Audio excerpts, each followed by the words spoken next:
I found this today. This is from quite recently on the Facebook, right? This is a message from Vic Mignoga, who has been faced a, I'll pull up he has faced a unbelievable hate campaign, right? This unbelievable hate campaign because he's Christian, essentially, right? So he played Captain Kirk in Star Trek Continues, which I found to be absolutely excellent, right? Star Trek Continues is a fan-made series that was online, that was on YouTube. And it moved Star Trek forward while still being authentically Star Trek. It was in the a very, very, in this sort of set. Anyway, he receives so much unbelievable hate because, again, he's Christian and not insanely left-wing. Hi, everybody. I have something I'd like to share with all of you Star Trek fans out there. First of all, thank you for all of your support and your kindness. I know there are thousands upon thousands of you out there that love Star Trek. And you know that the founding principle of Star Trek, the whole premise of Star Trek, was that mankind at some point in the future put aside their petty differences and their greed and their arrogance, and they bonded together. They unified. That's so true. Star Trek presented an optimistic future. Frankly, that's another reason I like Farage, even though the other main one being he wants to defund the BBC, right? Talk to Woofdus and Bucky Powder, right? It was an optimistic, aspirational future. It was really good, right? It's good to be optimistic and aspirational, right? You don't really get that so much anymore, right? Scott says, what a lucky escape from the rapidly failing Doctor Who. Billy Gibson will star in the full-size saga. Anyway, back to Vic Monlanga. And again, if you haven't seen the Star Trek, they're reasonably woke in some of them, right? They're not like the unhinged, insane woke, but reasonably, I think, okay woke. And they reached out into the galaxy to meet new worlds and new races. And the whole concept of Star Trek is inclusion. You guys probably know what IDIC stands for: infinite diversity and infinite combinations. And yet, and this is the tricky part, while there are hundreds of... Now, while he was saying all this, when he first said inclusion, I got worried. I was like, really? I don't know, because that's normally a bad sign, right? It means but these words have been captured, right? Captured by insane people, right? And turned to mean the opposite of what they mean. Thousands of amazing fans, and we've met many of them here at Neutral Zone Studios. There are a handful. I don't know if they even watched Star Trek, because they do not even for a moment personify the qualities and the philosophy of Star Trek. Well, here's the weird thing. We have ones like that, but they scream it's us that don't do it, and they're walking saints. They're mean. They're greedy. They root for someone else's failure. What is... And that's what we're going to get to in a second. That. How could anyone be cruel and undermining and slanderous and try to hurt other people and claim to even understand what Star Trek was about? I want to encourage all of you Star Trek. You know what? Some of you may not even like me, and I'm fine with that. Tell you, if the good Lord dobbed me, King of all media, but obviously Star Trek, well, Doctor Who will get a lot better very quickly, but Star Trek as well. One of the things I would do, I would greenlight a 10 or 20 episode season of Star Trek Continues starring this guy with this set. Right, that whole aesthetic, because I think that they did a great job with it. But let's talk about what's right and wrong, okay? You don't even have to be a Star Trek fan. This is called common decency. You wouldn't want to be treated the people you're talking about do not have common decency. They would. But there are literally people out there who can't be happy if they see other people happy. They just need to constantly criticize and find fault. So I want to encourage all of you good, positive Star Trek fans to embrace and embody the qualities of the philosophy of Star Trek. And furthermore, I would say the same thing to people who love Doctor Who. Pay no attention. Dismiss those people out there that just sit on their laptops and spew garbage and hatred and meanness and literally root for someone else's failure.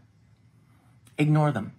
Don't give them any oxygen or attention. Okay, Vic, mate, we're not going to ignore them. We are going to shine a spotlight on them hilariously as soon as you finish talking. Just get ready for that. Actually, because that's what they want more than anything. We are so grateful for so many good people out there that have been so kind and supportive. And I'm not going to name names. They know who they are, and you might have even seen some of their posts around the internet. But if you love Star Trek, if you believe in the philosophy... I mean, this is just such a classy, and I would say Christian, full of Christian virtue. And I'm a rabbi, right? I'm not so pro... But this is the definition of Christian loving kindness, right? And boy, do I wish we Jews could pick up on a little bit of this, right? Of Star Trek. Don't attack other people. Don't wish for their destruction. That is anything but Star Trek. God bless you guys. Iddick. Live long and prosper. And we wish all of you the very best.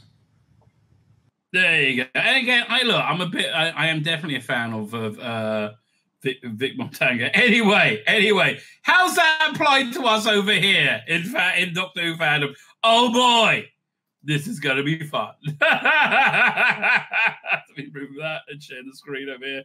So, a constantly irritating member of toxic fandom is this bloke over here. 1 second, doing exactly who Vic described, right? This is exactly the person that Vic described. Here it comes. There we go. Open up. Mr. Trilby, right? Mr. Trilby was not happy. Mr. Trilby tweeted, I am sorry. But whose idea was it to cast an insane anti-trans actor, James Dreyfus in House of the... Who's playing House of the Dragon? Okay, hang on. Wait there. James... Yeah, one. Dreyfus. I've got too many windows open. That's a problem. House of the Dragon. Doink. But who did he play? Oh, come on, get help me. Wisteria. Let's have a look over there. Was he? What's his name? The king, the guy in charge of what's it called that? Was that Harrenhal? So what's his name? Strong plays Gordon Massey. Who's Gordon Massey? Gorman Massey. Well, really? Just tell me. Who's Gorman bloody Massey? Gorman Massey is who? He's a Bannerman of the Targaryen on the Black Council. He was on the Black Council? Oh, was that bloke, I think. Fine, okay, so he was in House of the Dragon. That was going down. Oh, man, I got too many windows. I've got to close down a bunch of windows. Something is eating up. I have no idea, but that's something on fandom. Let's close that. Yes, we want to leave the site. Yes, we want to leave it. Well, no, really, we do. I wasn't joking. Okay, we're going to get you in a minute. You wait there. There you go. How about whose idea was it? Okay, with that, let's go there. I'm sorry, but whose idea was it to cast insane anti-trans actor? He's not anti-trans. He just doesn't think chicks are dicks, maybe. James Dreyfus, don't say his real name. Oh, it's like Voldemort in House of the Dragon. When you have a non-binary leading actor. They didn't share a scene, I think. That should be basic duty of care thing. You don't cast somebody in a show who wishes harm on other cast members, right? So James Dreyfus didn't really like that. James Dreyfus says, which is harm on other cast members. Insane anti-trans actor. What would you like? Would you like to know what's truly insane? That you think this absolute nonsensical, hysterical hysteria would even enter that this that you think this absolute nonsensical hysteria would even enter your adult mind. That you gave it a voice is even more lunatic. So that was quite a funny little slap down. However, got worse. Got worse for Mr. Dreyfus, right? So somebody no, he's also said other things as well. He's the third director, opinions, whatever. But what was it here? I think I missed it. Anyway, Trophy Ruse. You got until midday to delete a defamatory tweet, which also encourages others to discriminate. It's as simple as that. Check out your email, William. I'm not mucking around with you anymore. It looks like he's going to he's being taken to court. Like he's being sued. Oh, please. Let's have a look over at Trilby reviews and see what's going down. Not much.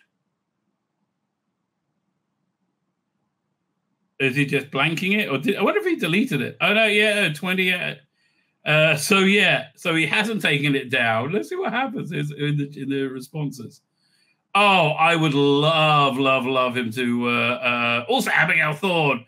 Sorry, I forgot she's also again. This hate that you have, right? You should ask James Dreyfus. He allegedly refused to share a scene with her, and producers had to spend an extra $1 billion on CGI just to shoot around the scene. The catering budget took a hit, and they all ended up with Ginsters, pastas, and Tesco. Okay. But like these people are bonkers, right? Totem Potter, who's a treat? Yeah, don't do it, mate. One, I sat next to Emma for 3 months. We got an absolutely fine. I love this reality going through it. I wish harm on absolutely no one. I am not anti-trans. The only insanity I see here is your mind goes to places that say far more about yourself than it does myself. Get some therapy, right? Well done. I wonder what people said back to him. According to the pinned tweet on your homepage, you certainly are. You are incapable of comprehension. Read it properly with your eyes open this time. What it said? I know. Oh no, our reading comprehension is just fine. You call the alphabet soup doesn't make your words being anti-trans, transphobic. Like, you're disgusting, says the guy with a murderous rapist racist group flag. It's in your bio. Where'd you get rape apologists from? You sicko! I know you're too reasonable for this, but the tweet is actually libelous. Asserting you wish harm on somebody without foundation is pretty serious. So that's it. He's giving him to midday. Okay. Is there any other replies to that? Bad legal takes. Defense lawyer giving him to midday. Well, let's see some of the offensive stuff. So, yeah, Mr. Trilby getting his ass handed to him in epic fashion. Oh, James, Godspeed, mate. Godspeed. And look, that guy is such a racist. Oh, like he's so obsessed with Jews. Like all anti-Semites, they're always obsessed with Jews. It's a bit weird. I remember on the Howard Stern show once, they had, many times, they had the a Ku Klux Klan head, right? And it's... Peter said his email said TARDIS. What was I just saying? Oh, totally lost it. It's a shame because it's quite funny. I remember thinking, oh, that's going to be quite funny. I can't wait to say it. And now I've forgotten it. Right now I've forgotten it. Anyway, let's move on to something I think more upbeat, more fun, more interesting. Close a couple of windows. This sounds awesome, right? This sounds absolutely awesome. Doctor Who's The Stuff of Legends Live. So I know nothing about this other than it's a live performance of Paul McGann on Saturday, 14th of September at 2:30 p.m. and 7:30 p.m. Man, I wouldn't be able to go see that even if I was in England, right? But because I don't know what time Sabbath goes out.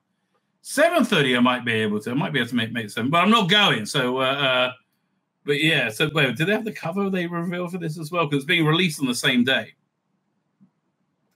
The cover looked pretty darn good. So, where is it? Doctor Who Live.com. You get it from DoctorWhoLive.com. Stuff of Legend, and it fine over here. And it's thinking about it. There we go. Man, I'm really annoyed with how this is dragging.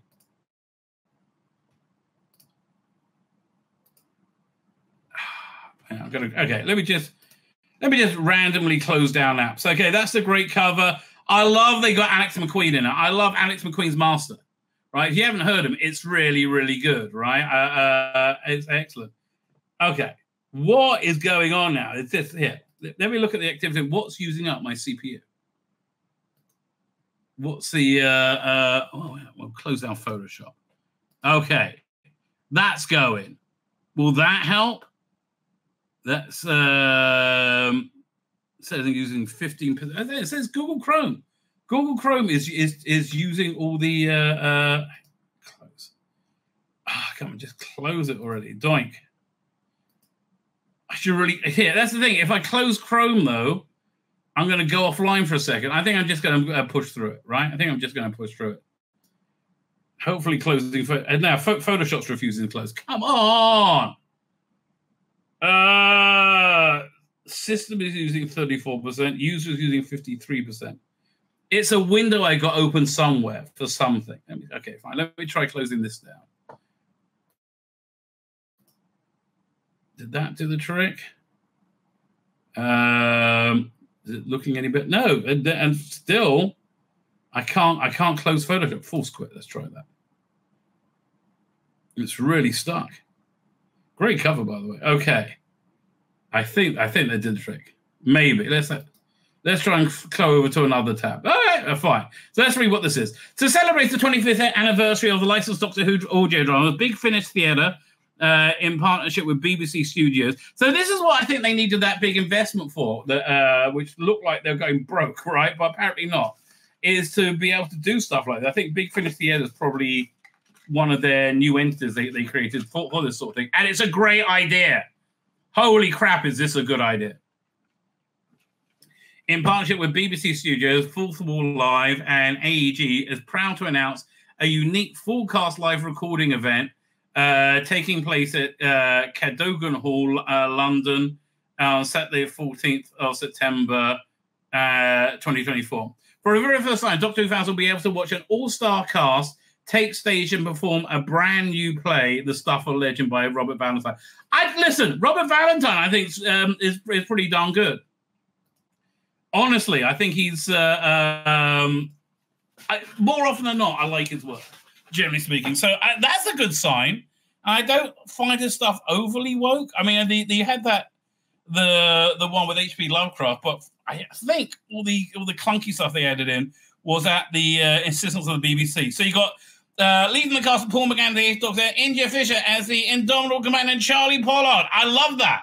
Because that is so archetypally Big Finish. And I think so archetypally the best of Big Finish. Right? That was a great era. They just released this second season on, I think, I don't know, we'll look up in a second. That's like you should, these things are great. These things are actually really genuinely good Doctor Who. Charlie Pollard, they'll be joined on stage by Alex McQueen as the Master. His Master is excellent. Oh my God, I love his Master. Right, I really don't see enough of it. Nicholas Briggs, who voices the unstoppable archenemy, the Daleks. Something is afoot in the lonely Cornish village of Merrymaid Bay. Rumors of dead men working in the tin mines have sent a chill through the community. And when the Doctor and Charlie get to the bottom of the mystery, and it's up to the Doctor and Charlie to get to the bottom of the mystery. So again, this sounds like prime good Doctor Who to me.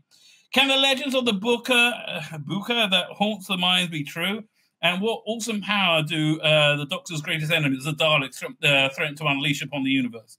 So tickets are available from 10 a.m., I guess, UK time on Friday the 5th of July. Prices will be £18. Now, wouldn't it be great if there's a budget for our Prime Minister? I mean, I don't think it's possible, but wouldn't it be great? Oh, the wailing and actually £18 is very reasonable.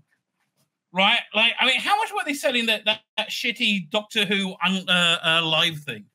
Right? With the interactive thing. That was just, oh, God. That closed, that got a completely not suspicious, was it water main break that shut it down, right? And that thing was shit, right? So I think, yeah, £18, very reasonable, frankly. I know. I'm going to be on top of Dan to get your whole crew down there. This is great, YouTubing. Here, what time? Where is it? Let's see what time Sabbath goes out in the UK and London on the 18th. Okay. What day is this? It's September. 14th of September. Okay. UK Sabbath times. Oh, so I put UL. No, UK. September 14, 2024. Let's have a look, see what it says. Okay, so times at the United Synagogue, the official order of English Jewry. We accept all your cookies. Yes, we accept them all.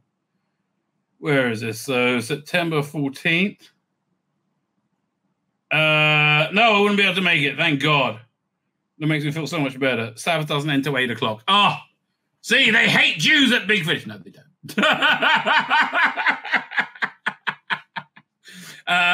Big Fish executive Jason Hayden Early says, 25 years, it feels like 25 seconds. Well, the first part moved really quickly. The last 5 years have been a bit rough to go through. I think Audio Adventure of the Doctor has been such a joy that the 2.5 decades have just flown by, almost as if we've been in a vortex with the Doctor. Well, there you go.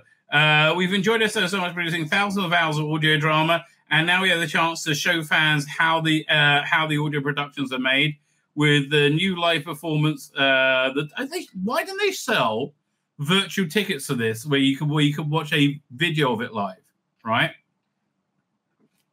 Price is beginning from £18. Let's see how much it goes up to. Well, we'll wait for that to open up. And now we have a chance to show how the series and produce audio productions are made with a new live performance. The first time Doctor has been performed on stage since '89. That's a very good point.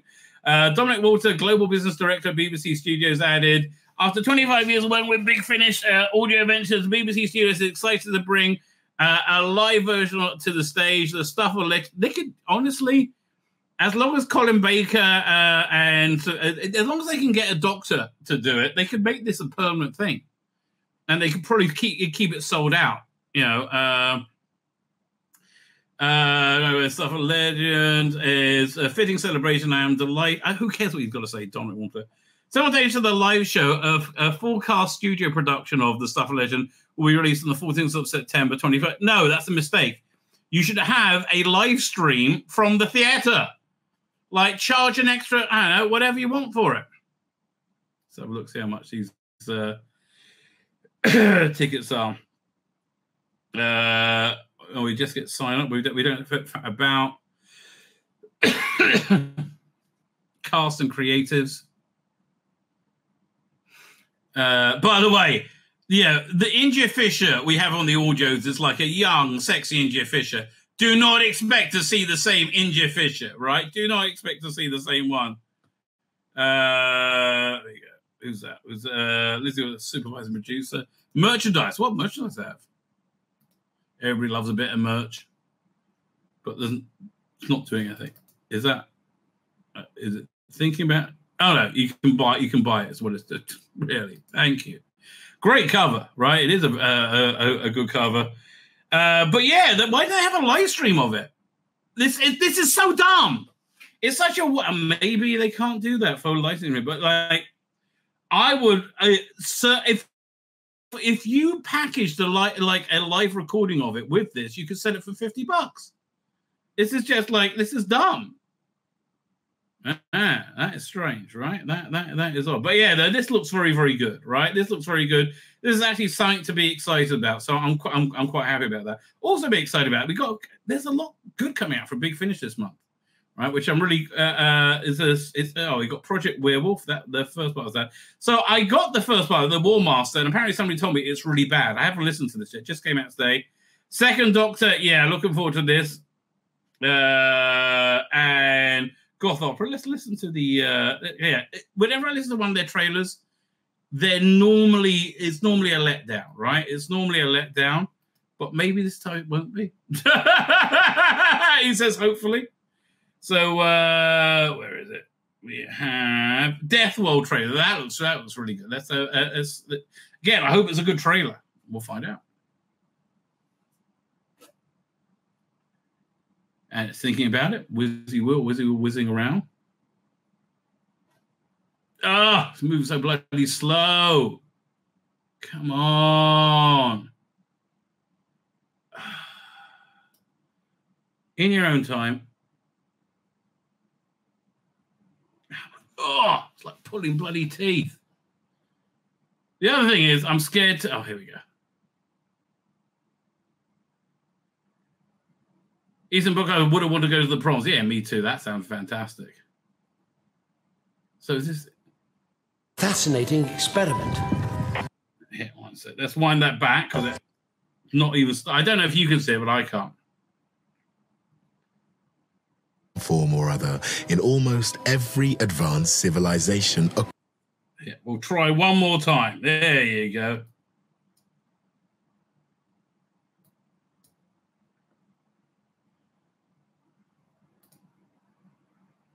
Know that the game of chess exists in some form or other in almost every advanced civilization across the galaxy.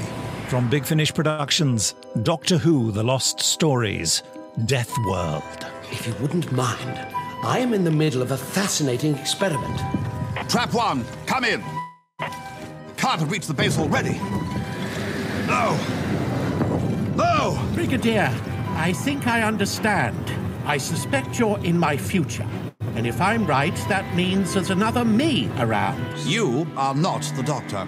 Oh, but I... So obviously there's John. This is the original idea for the 10th anniversary story with the three Doctors done by Bob Baker and whatever his name is, the people who invented K9. So it stars Tim Treloar's the third Doctor, I think Michael Troughton or David Troughton as the second Doctor, I think, and Stephen Noonan as the first Doctor. All of which I find these are the most authentic Doctor Who, right? Absolutely, yeah, the most authentic Doctor Who. Oh, is it frozen again? I think I'm gonna have to quick Think probe you'll and find reopen I am, it. sir. Oh, so there's three of you? I can't interfere with my own future, Brigadier. The consequences could be disastrous. Doctor? Doctor? Doctor! Oh, my word. Jamie? Good day, Alistair. Good grief. You're... Yes. You are face to face with death. And like Okay, so the only original cast member in this look like it's Katie Manning as Jo Grant, right? But again, all this looks really fun. that, the final king falls into my hands. You fool, Doctor. You fool. Now the real battle begins. Joe, where are you? And who's this Joe? Oh, no, not you. Would you two stop prattling away at each other, whoever you are? Oh, no. Not you. You two? Yes. Where are we? The trouble with these things is you always find out the way they went was much better. That's why I bought the original draft of Revenge of the Cybermen, was it? They put that out before it got like Robert Holmes. And you can see why it wasn't that great. You can see why it's the way they went. I didn't bother with the Daleks, Genesis of Terror, right? Because I'm like, well, why do I want that Revenge of the Cybermen one, which was Return of the Cybermen, just really put me off buying those again, and also the Ark as well. End of all. Oh, come on! And you are now entering my domain. Welcome to Death World. Big Finish. For the love of stories. We also got this one, which I'm quite excited about, coming out this month, which is Goth Opera, right? Honestly, I'm craving good Doctor Who, right? I'm really because I haven't had any for so long, and I'm like, Mr. Morrissey, what do you think his blood would taste like? Milk it, love. From Big Finish Productions, Doctor Who, Goth Opera. You may call me Ruath. I am a Time Lord of Gallifrey. The ring I wear shows the Great Seal of Rassilon. I know the secrets of your past. So, if you didn't know, right, this is where we had the New Adventures range, right? And which I was talking about it with Dan earlier today, right? So, because they mentioned it on his stream last night. And so, he was saying, like, he bought all of them. He read about one or two, right? And he said he didn't like how they were much more adult with the Doctor doing drugs. I really like, he's talking about The Left-Handed Hummingbird, which is a great book. Oh, it's a really great book by Kate Orman. It's a debut novel. It's really fantastic. But it does have the Doctor dropping acid so he can communicate with a higher dimensional being who turns to be the bad guy, right? So also, that went very well, and then they released a second range called Missing Adventures, which is what this is. This was the first one, written by Paul Cornell. I feel a bit of a douchebag. Because of the douchebaggy things he did. He's done as this. So this was the first one. It tied into what was it? There was another vampire book in the New Adventures range. Right, so so they cut out everything that ties together. However, the controversy is this: they had Alistair Pearson did a very, very good cover for it, and it had Nyssa there wearing a very similar outfit, but there was blood all over the top, right? And then they decided to white all that out. Which can I find that? 1 second. Alistair Pearson. What's it called again? Goth Opera original cover. Oh, it's so much better now. This is here it is. There you go. Came right up. Look at that. Doink. Let me grab that, and I'll see if I can find the one they went with. Where'd it go? Doink. Is it coming up? Hello. Not so much. Yeah, I can. We'll do copy image address. We'll go there. Doink. So here we go. Share the screen. Fine. There you go. That's what the original version, and they whited out all the blood from it. Right? Which I thought was a bit like, really? That's strange. Hang on. We'll go back over here. Great destiny that awaits you. You're flying. What are you? You've got an interesting mind. You're not human, are you? How do you know? No! Don't get away from me! I don't want to die. Not up to me. Sorry. Lisa? You okay? Tegan! Hang on!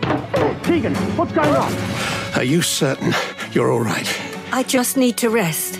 It's Nyssa you should worry about. I am worrying. Yes, I know that face. What face? The I'm missing something important face. Am I? Maybe I am. They called. Yeah, I'd say Peter Davison, having pretty weak material to work with on audio of late, always puts in a great performance. Themselves, the great vampires. To this day, the very mention of their names strikes fear in the heart of every true Gallifreyan. I am Yavin, Lord of the House of Yar, father of all the Earth's undead. Kneel before me. The power of the Time Lords in your veins. All of time and space is yours to explore and to conquer. Together, we shall be Queen and King of the Night. We will unite the humans and the Time Lords in the great communion of the undead. Hey, this is a pretty darn good trailer. Okay, this has got me on board to be excited to buy this. Together, nothing will be beyond our reach. Big finish for the love of stories. And he was a sister better than me, so good for him. Yeah, honestly, that looks really, really good. Yeah, genuinely, I am excited for that. Fine. Now I close down all my windows. Let me see if I'm here. Let's see if it goes kablooey if I reopen them. Restore all tabs. Let's see what happens. So far so good, I think. So far so good. Fine. Now I've got too many windows open though. So again, that live thing sounds freaking awesome, right? I am totally down for that, right? I am actually somewhat excited by that. So the other thing going on, which I'm much less excited about, is this. We go share screen. Doink. Over here. So the war between the land and sea, Doctor Who spin-off set to film in September. That means it's going to happen, right? If it's booked into film in September, if they got to start, that means it's going to happen, which is so bizarre. So it's filming September. This has to tie into a plot thread in season 2, right? Now do Long Barrow says Solar Engines. Boy, do I agree with that. Absolutely. Long Barrow is the story that they need to do for a long time. But yeah, so this is filming in September. This means it's going to be coming out, I would have thought, in late 2025 or early 26. And again, it's fascinating because it's done epically badly in the ratings. I mean, like epically badly in the ratings. It's got the lowest ratings of all time. Seemingly doesn't matter so much, right? Here, let's have a quick look at the ratings. We finally got the 7-day ratings for what's it called again? Empire of Death, and they're pretty unimpressive, right? So it was 369. I tell you, 69, one of my favorite numbers. I like the 6.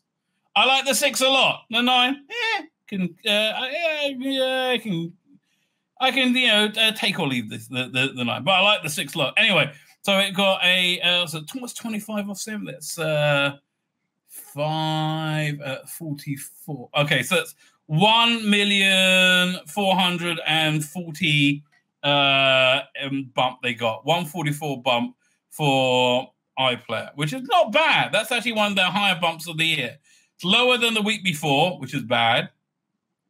But it gave it the... Here's the thing. The season finale is right in the middle, right? It's right in the middle. They got a 4.0 and they got a 4.6, 4.01, 4.06. And... Oh, okay. So that's the only 2 ones higher. So this is that makes it even less interesting. It's the 3rd highest rated episode of the season.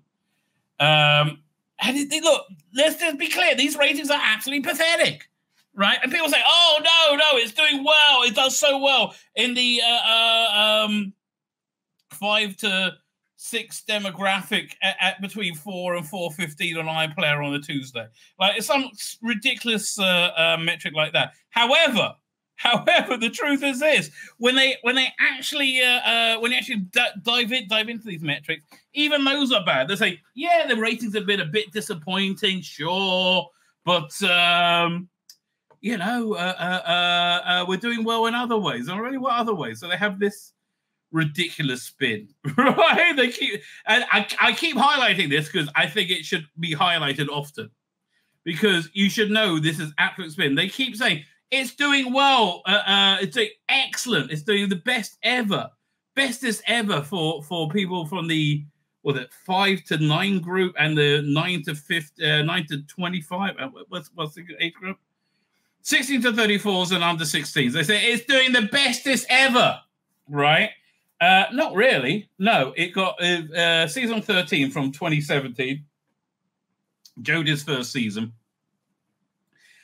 For the under 16s, got 340,000, and then for shooters in, they got 221,000. That's a shrink, right? It's a definite shrink. But it also represents how much the general audience has shrank over the last 7 years. Why is the general audience shrank? It's because mainstream TV makes relentless shit, right? They make relentless, woke, patronizing shit. And I'm so glad it's over, right? That people have just left. And that's why you watch streaming services. And most of these people watching streaming services are old, right? Most of these people watching streaming services date back 10, 15 years minimally. So there's been a shrink. There's been a shrink of audience, but they have got an extra 0.8% total audience share. I'm sorry, these numbers are absolutely useless, right? And look, and interesting, comparing them to Jodie numbers. Now, okay, if I compared Jodie's first season with Shooter's first season is by far the best, right? It's not even close. It's not even that Jodie's first season was awful, right? Was just, oh God. It wouldn't got worse with a gay kiss, right? A long smoochky gay kiss. It wouldn't have even got worse with a gay kiss. But I think in the second season, much the same as we're going to see with the second season of 7+ is out. PD Rich. We just looked at the second season of Shooting is going to be exactly the same because they filmed it before they got any audience feedback, which was we hate this shit, right? So the 7+ they got, they don't have the TV only, right? It doesn't really matter, frankly. It doesn't really matter. So yeah, and so the first 2 seasons were really bad, I would say. I like some of the production values in the like Spyfall. I thought that's about it really. I thought the writing was terrible. More spin than Malcolm Tucker, says Matthew Powder. You're absolutely right. But I think by the time they got to Flux, that was the best thing they did. Now, what's better, Doctor Who Flux or Shooting Gatwa's first season? I think they're about the same. Frankly, I think Jodie was worse as a Doctor, marginally, right? Just marginally worse than the Doctor. I think that's about it. I think the writing was about the same, maybe marginally worse, for Jodie's era. However, they had better monsters in Flux. I like the redesigned Sontarans. I like Carvanista. Right, I thought that was good. I thought the final episode, The Power of the Doctor, when she wasn't on screen, generally speaking, felt more like Doctor Who. Right? Yeah, I mean I think that's all good stuff. Right? I think now don't get me wrong, it was great. The cliffhangers in Flux were all excellent. Generally, yeah, they were all. The resolution of those cliffhangers, shit beyond shit. Right? I think the first episode cliffhanger was a pretty bad one. I can't remember what it was. I just remember like they just threw all this stuff on screen more quicker than you had a chance to like comprehend it, which I think helped it a lot. And I think the end was just like you viewing all the different threads that were going on. But you had like lots of ones like the Doctors on I don't know about the Zap Back in Time. I can't even remember them. Okay, I can't remember them because I don't really like that Doctor at all. But certainly better than anything we saw in Shooter's first season. It didn't have this like irritating, screaming arrogance, right? Which Shooter's season had, right? So I think it's about they're about equal, frankly, right? I do think they're about equal. But let's look at Radio Times for a second, because I think they were talking about how casting Ncuti Gatwa was a gamble. Richard Osman teaches Thursday Murder Club movie with first pick. He's a guy who's married to the woman who plays Osgood. How did she get written out a unit, right? Oh, we got to go back to that unit. Sorry, we will in a second. How does she get written out a unit? I don't understand. Doctor Who looks to bringing back a season 4 director for new spin-off. Okay, so they seem to be confirmed the spin-off then. Well, that's interesting. Fine, let's go over here first. So Doctor Who boss admits Ncuti Gatwa's sex education schedule impacted season 14. Yes, that's why he wasn't in 73 Yards and not in Dot and Bottom One. However, I think the impact was to improve it more than anything else, right? I think the impact really just made it a lot better that he wasn't there because he's like nails on a chalkboard. He really is. Again, it's like they made the cat from Red Dwarf Doctor Who. Weirdest thing. Casting Ncuti Gatwa, casting Ncuti meant casting him before he finished sex education. That was a risk we took. The 14th season of Doctor Who now concluded with the lowest ratings ever. Russell Davies has revealed how it was hard to work alongside the busy acting schedule of a new series lead Ncuti Gatwa. Of course, Gatwa rose to fame in Netflix sex education as Eric Effiong, and I think that's probably where he was best. Before leading the beloved long-running sci-fi show and Into the Gutter, into worse ratings than Jodie got, which were the worstest ever. But it turns out Gatwa hadn't been as busy filming the final season of Sex Education, and an episode like 73 Yard might not happen in the first season. And again, I think it was vital for them to re-establish the brand of Doctor Who, and they just failed.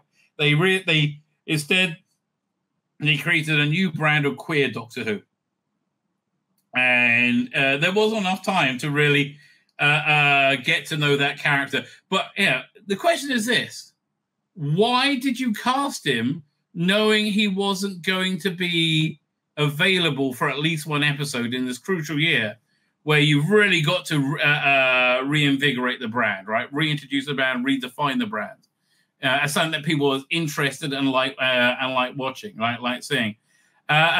So there's been different theories. One theory is that there was no casting process. They just chose him and he got the job. That might be true because look, Russell Davies lies so much now, right? And he's always full of shit. And Russell, mate, do you not know we're going to find you out when you go, oh, 73 Yards has the best monster ever, and it turns out not to have a monster, right? Like we can see through you, mate, right? We can all see through you. But he did say that he cast Ncuti Gatwa because he walked into the audition and he just blew them away, or maybe just blew them. It could be one of the two, mate. Could be one of the two. So that was the general idea. I think that probably happened. See, this is what I think happened. I think when people like Russell Davies see somebody who is black and gay, their brain like goes a bit funny, and being black and gay makes everything they do better to Russell D. Davies, right? And again, his woke ilk, right? Just because oh man, they're black and gay. Oh, yeah. So let's say you judge someone's performance, Tom Baker. You judge the performance on a scale of 1 to 10, he gets a 9, say, for example. So I think with Ncuti Gatwa, the performance he gave now after seeing the performance, I think is about a 3. But like being black and gay, I think it gave him an extra 5-6 points. It brings it all the way up to 10, right? And so I think they were so freakishly excited by Ncuti Gatwa. Like, oh my God, this is going to be like David Tennant on steroids. The whole country is going to take them to his heart, and they're going to love him. And it's going to be water cooler TV again, and everyone's going to love it, and it's going to work so well. And then the ratings came out, and it was a total failure, right? Why was it a total failure? Because it's the queer era. People are not interested in the queer era. Look, nobody minds there being gay people. But don't do mainstream programming all about queer people, because queer people make up about 3% of the bloody world. This is a very good result, seeing as you made a massive audience, something for massive audience for only 3% of the people, right? And I think it held up quite well, between 3.5 and 4 for the season. So the average is 3.7. I think Sylvester McCoy's final season got a 4.12 average, right? And it's like, and that's just overnight. So it's like, that's not you counting video or anything. But this has no bearing whatsoever on Doctor Who continuing. First, they filmed the second season, and apparently they greenlit a spin-off. My guess is coming late 2025, early 2026. Let's see what it's all about. The war between the land and the sea, which means we're probably going to see Silurians or Sea Devils there next season. Set to film in September. Following reports on the Miller last year, which revealed a Doctor Who spin-off is on the way, production listings have now suggested the series is due to commence production in September of this year. Nigel Farage, please win. Please win and defund the BBC before then. I think that would be good for everyone. The war between the land and the sea. The series will reportedly focus on the Sea Devils, the villain first seen opposite John Pertwee, third Doctor, before returning opposite Jodie Whittaker's 13th Doctor in 2022. What about Warriors of the Deep? I mean, that was shit, but I really should mention it. A source told The Sun, Doctor Who fans love the monsters, and the war between the land and sea will hopefully give viewers something new and different to enjoy. Sea Devils, Sea Devils and their cousins, the Silurians, have featured in 21st Doctor Who, so modern audiences are familiar with most things have featured in modern Doctor Who, right? Like most things have featured, mate. The latest series of Doctor Who will become BBC's biggest drama of the year so far for young viewers, has consistently been one of the best performing titles on iPlayer. No, it has not. Again, right? No, it has not. That is a lie. We know you're lying. What am I doing? We know you're lying. Season 1 Shooting Gut returned the 15th Doctor, and the reason they keep calling him the 15th Doctor because they want to legitimize him as a Doctor. They would just call him the Doctor. But no, 15th Doctor. They come in 10 packs. Alongside Millie Gibson as Ruby Sunday after they made the highly acclaimed... It wasn't highly acclaimed. Debut on Christmas Day in the church on Ruby Road. Within the series, the Doctor and Ruby travel through time and space and have adventures to unknown lands, to the Regency era, where the Doctor gets a big boner for a space guy. Okay? The Doctor and Ruby travel through time to outer space, then to the 60s, or some alternate 60s, where the Beatles were played by Oriental men. It was strange. It was very strange. A BBC spokesman told the Times overnight ratings no longer provide an accurate picture of all those who watch drama or in an on-demand world. No, I think this does much better. And you fucked up. Oh, what again? Right. It remains one of them. What was it? The season Doctor Who premiered on iPlayer nearly 24 hours before broadcast, and episode 1 has already been viewed by 6 million viewers, and continues to go. Bullshit. Bullshit. That's not true. 6 million viewers, I think you'll find it's at most 4.8 or 4.4. 6, you lying cunts. That's not true. Doctor Who remains one of the most watched programs on iPlayer and the BBC's top drama for under 35s this year. Yeah, they don't want to know anything about you, mate. Making it one of the biggest programs of demographic across streamers and broadcasters. You are full of shit, mate. Again, there's a spurious lies, right? Spurious lies. So apparently, this is going to be see the return of or be headed by Martha Jones, right? Martha Jones will be leading the series in a rural, present-day English town. If it's a present-day English town, it won't be pleasant, that's for sure. And yes, unit team are involved. Kate, Shirley, and Mel, except so it's all female.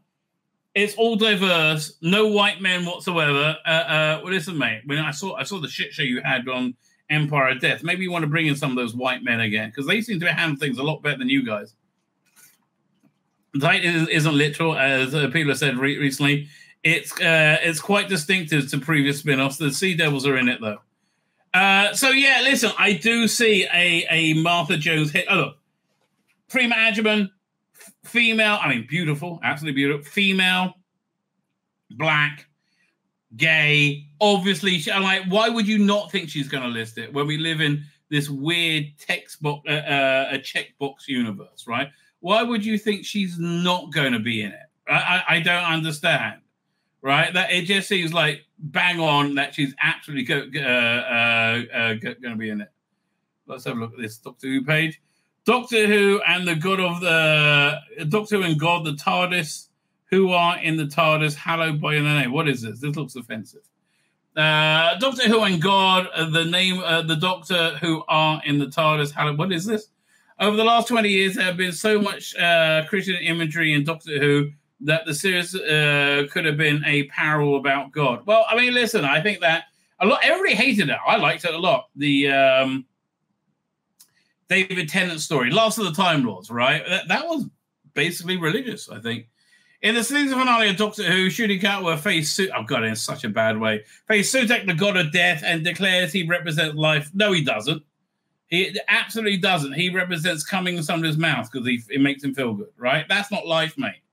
To fight the likes of Sutekh, and not only does he dupe him into being bringing back life to the universe in such a dumb way, I will bring death to death. But I would also, as he's being dragged along by it like Scooby-Doo, but I would say it, of course, but the Doctor has been played as a god or a Christ-like figure for nearly 20 years. I tend to agree with you. I mean, I think they should really back off from that. That would be great. The trend of the Doctor as a god has been a recurring motif since Russell T Davies revived the series in 2005. It was he who repeatedly used the imagery for his first run, and Stephen Moffat also played a certain degree. It began with Father's Day, and the Doctor, Christopher Eccleston, sacrifices himself in a church to only to come back to life when time is restored. That's just good writing. I'm sorry. We don't see anything with that kind of power today. And again, I don't like Paul Cornell too. Well, that was just solid writing. Right? It was in this here, the Doctor regenerates, and he stretches out his arms like a crucifixion. Okay, this is an opinion piece. He's literally called the Lonely God. Christian imagery abounds in the series all the time because it's part of our culture. When the Master Johnson ages the 10th Doctor 1,000 years into Nobby, the power of prayer restores him Christ-like. Well, you know, it could be any religion, really. Doctor cradles the dead master like Pieta. I don't know whether on Starship Titanic, the Doctor lifted into the air by a pair of robot golden angels to save the day. The 13th Doctor, Peter Capaldi, defied the Time Lords like God defying his own kingdom, since he is a present to play God and bring Clara back to life, back to death, only to lose her. Yeah, listen, I thought that was all pretty good. But before that, he's accused of abandoning his kingdom and Rassilon. He attempts to usurp him. Rassilon is banished for his sin. Okay, there's a lot of religious analogies, right? Because that's cornerstone of our cultural understanding, right? Like the cornerstone of our culture comes from the Old Testament, essentially. The Bible, as in, not just the Old Testament. Right, it's really fundamental to the fabric of society. My name's Tzvi Lebetkin, the Rabbi from another planet. Please like, share, and subscribe, and ring that little bell. Ring the little bell so you're notified when new videos drop.